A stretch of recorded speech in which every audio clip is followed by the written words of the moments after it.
Pelatih Laos ketakutan ketika harus berhadapan dengan Shin Tae-yong. Apa yang membuatnya tertekan? Pelatih Filipina tiba-tiba mundur setelah kekalahan dari timnas Indonesia. Ada apa di balik keputusan mengejutkan ini? Pelatih Thailand U20 geger jelang hadapi timnas Indonesia U20. Janji kunci strategi baru untuk hindari kekalahan besar. Sebelumnya, jangan lupa subscribe channel ini supaya tidak ketinggalan berita timnas Indonesia. Pelatih Laos ketakutan ketika harus berhadapan dengan Shin Tae-yong. Apa yang membuatnya tertekan? Pelatih tim nasional Laos, Ha Hyok-jun, kini tengah berada dalam posisi yang penuh ketegangan menjelang pertandingan Piala AFF 2024. Ketidaknyamanan ini muncul bukan hanya karena kekuatan tim Garuda yang semakin meningkat, tetapi juga karena kehadiran Shin Tae-yong di bangku pelatih timnas Indonesia, yang tampaknya menjadi sumber kecemasan utama Ha Hyok-jun. Laos yang baru-baru ini merekrut Ha Hyok-jun, seorang pelatih asal Korea Selatan, mengikuti langkah yang sama seperti timnas Indonesia dan Vietnam yang saat ini juga dipimpin oleh pelatih dari Korea Selatan. Langkah ini menunjukkan betapa seriusnya Laos dalam upaya mereka untuk meningkatkan kualitas permainan mereka di tingkat regional. Dengan ekspektasi tinggi dari Federasi Sepak Bola Laos, Ha Hyok-jun diharapkan bisa membawa tim nasional mereka menuju kesuksesan serupa dengan pencapaian timnas Indonesia di bawah bimbingan Shin Tae-yong. Namun tantangan besar sudah menanti Ha Hyok-jun di Piala AFF 2024 yang akan mempertemukan Laos dengan tim kuat seperti timnas Indonesia dan Vietnam. Grup B di Piala AFF 2024 mempertemukan Laos dengan timnas Indonesia, Vietnam, Filipina, dan Myanmar. Ini berarti Ha Hyok-jun akan berhadapan langsung dengan dua pelatih Korea Selatan yang sudah sangat berpengalaman, yaitu Shin Tae-yong dan Kim Sang-sik. Rasa tertekan yang dirasakan Ha Hyok-jun terkait dengan persaingan ini cukup jelas terlihat. Dalam sebuah wawancara, Ha Hyok-jun mengungkapkan betapa besarnya tekanan yang ia rasakan menjelang pertemuannya dengan pelatih Kim Sang-sik dan Shin Tae-yong. Tekanannya sangat besar ketika harus berhadapan dengan pelatih Kim Sang-sik dan pelatih Shin Tae-yong, katanya, menggambarkan suasana tegang yang menyelimuti dirinya. Meski menghadapi tantangan besar, Ha Hyok-jun tetap fokus pada upaya mempersiapkan timnya sebaik mungkin. Ia bertekad untuk menunjukkan bahwa tim nasional Laos, yang juga dikenal dengan julukan Tim Ksad, memiliki potensi untuk berkembang dan bersaing dengan lawan-lawannya. Daripada memikirkan poin, saya ingin membuktikan bahwa timnas Laos bisa bertahan siapapun lawannya. Saya baru saja datang untuk bekerja di Laos dan pasti akan menghadapi banyak kesulitan, ujarnya. Ha Hyok-jun juga menambahkan bahwa ia berkomitmen untuk menciptakan gaya permainan yang tangguh, cepat, dan menarik. Ia percaya bahwa ada potensi besar dalam timnya dan bertekad untuk memaksimalkan potensi tersebut. Saya pikir kami juga perlu membuktikan bahwa ada potensi untuk berkembang. Saya akan berusaha menciptakan gaya sepak bola yang tangguh, cepat, dan menarik, jelasnya. Piala AFF 2024 akan dimulai pada 8 Desember 2024 hingga 5 Januari 2025. Laos akan memulai perjalanan mereka dengan menghadapi Vietnam pada 9 Desember 2024, diikuti dengan pertandingan melawan timnas Indonesia pada 12 Desember 2024. Dengan hanya dua tim teratas yang akan lolos ke fase gugur, perjalanan Laos di turnamen ini akan menjadi sangat menantang dan penuh tekanan.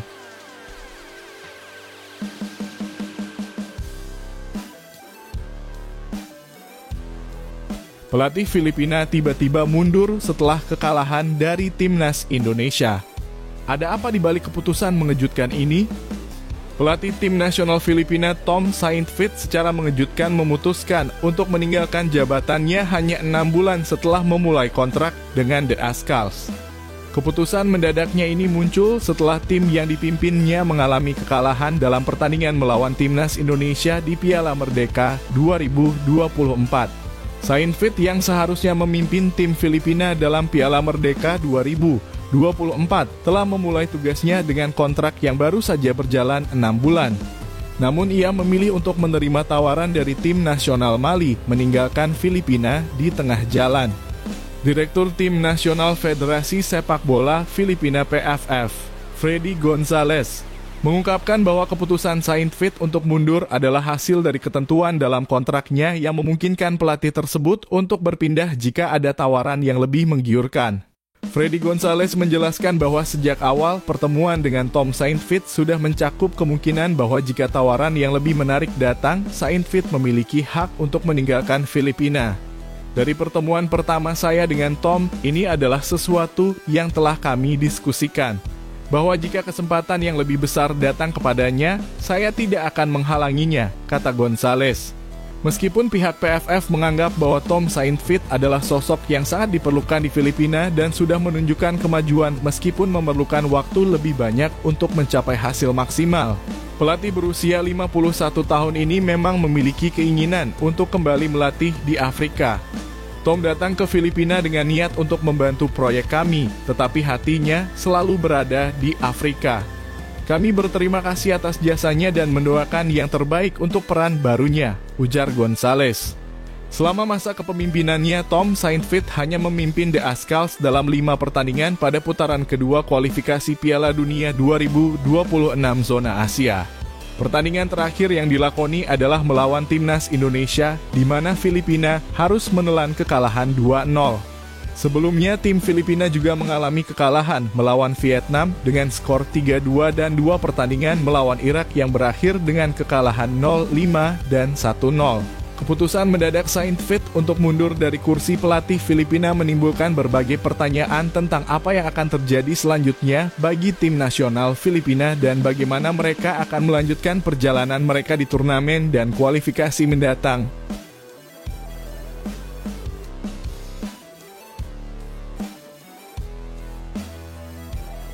Pelatih Thailand U20 geger jelang hadapi timnas Indonesia U20. Janji kunci strategi baru untuk hindari kekalahan besar.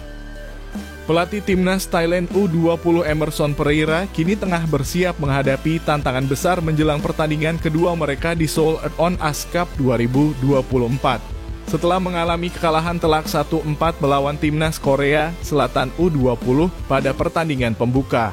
Pereira bertekad untuk meminimalisir kesalahan dan tidak terjebak dalam kekalahan besar lagi saat bersua timnas Indonesia U20 di Stadion Mokdong, Seoul, Korea Selatan. Pada Jumat 30 Agustus 2024 siang waktu Indonesia Barat. Emerson Pereira yang merupakan pelatih asal Brasil kini berfokus pada penyusunan strategi baru untuk memastikan bahwa timnya tidak mengalami kekalahan serupa seperti pada pertandingan pertama. Kami sempat mencetak gol di awal babak kedua dan mendapatkan momentum untuk bangkit, namun kami justru kebobolan lagi. Kami berusaha untuk mengurangi kesalahan di laga berikutnya melawan Indonesia dan Argentina, ujar Pereira. Rencana Pereira mencakup sesi diskusi mendalam dengan tim pelatih hari ini.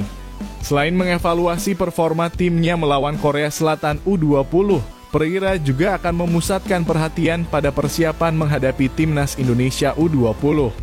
Kami akan menggunakan hari ini untuk pemulihan. Kami rencanakan evaluasi pertandingan kemarin dan mempersiapkan strategi melawan Indonesia besok, tambah Pereira. Sementara timnas Thailand U20 menghadapi kesulitan, timnas Indonesia U20 justru tampil gemilang. Pada pertandingan yang sama, timnas Indonesia U20 berhasil mengalahkan timnas Argentina U20 dengan skor 2-1. Meskipun Argentina adalah juara 6 kali Piala Dunia U20. Kemenangan ini tentu saja meningkatkan kepercayaan diri timnas Indonesia U20 menjelang laga melawan Thailand. Pertemuan ini menjadi yang kedua kalinya bagi timnas Indonesia U20 dan Thailand U20 dalam kurun waktu 1 bulan. Sebelumnya pada 30 Juli 2024, kedua tim bertemu di final Piala AFF U19 2024, di mana timnas Indonesia U20 meraih kemenangan tipis 1-0 berkat gol tunggal Jens Braven.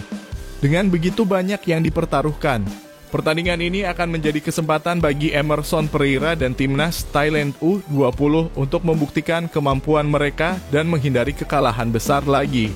Sementara timnas Indonesia U20 akan berusaha melanjutkan momentum positif mereka.